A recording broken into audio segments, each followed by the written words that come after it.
All right, welcome back, folks. Mount Madness. It is the round of 32 was just completed this week. We're breaking it down to the round to the Sweet 16.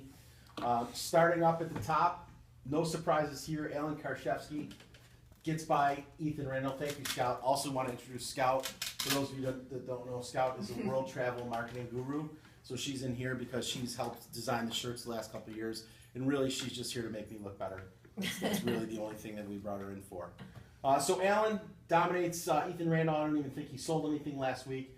Tough match here between 16 and 17, Christina and Kevin Welling. Kevin Welling did not show up. The racer, Christina Rebish, wins in the Midwest. Big number from Chad Harrison. He puts down Randy Williams pretty easily. This was a battle everyone thought would be a lot closer, but Sean Blair, apparently he came back from the dead. Sean Blair now moves on to the next round. We'll stick him there. Hopefully that won't go on. I'm going to skip a couple right here. We had a good matchup here between Teachner and Marinello. That one goes to Todd Teachner all the way. Brian, tough luck on that one. Mark Tuzo, barely squeaked by Carmen. We expect a lot more out of you, Mark. You're a former Final Four performer in this whole thing.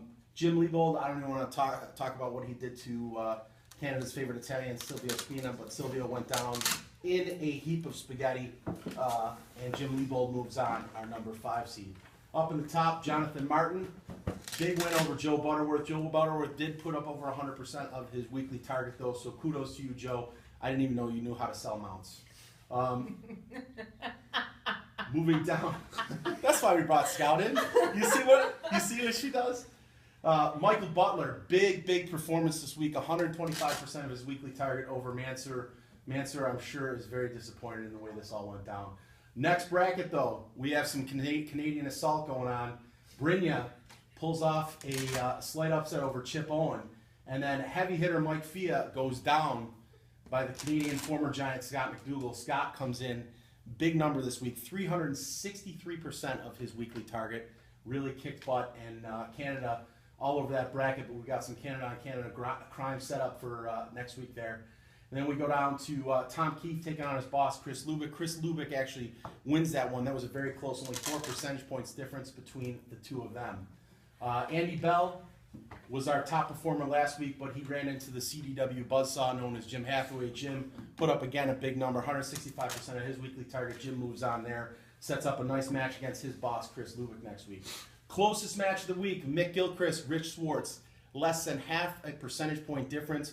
But this one goes out west to Mick Gilchrist. He moves on to the Sweet 16. And then finally we have our match down in the bottom corner to decide who is the most handsome Stampede employee, Grant Hill or David Starcher. David did put up over 110% of his target, but Grant Hill moves on to the Sweet 16. Which brings us to our special guest over to my right here, Mr. Daniel Hartman and his shirt. Channeling his inner prince with Purple Rain. This is not a work. This is bringing Dan in. Dan was the victim of the upset of the week. Pete Hurley takes down the 2-time champ. I was off all week. Does that change anything? It does not change anything. Dan goes down to his boss. Dan, 2-time champ. How does it feel right now? How are you feeling? Is it?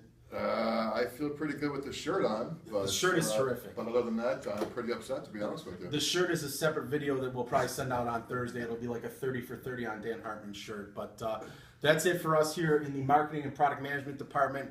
Great job this week selling mounts. Let's finish strong. We got the end of the month for February going on, start of March. Thanks to Dan Hartman for being gracious in defeat. Everyone have a great week.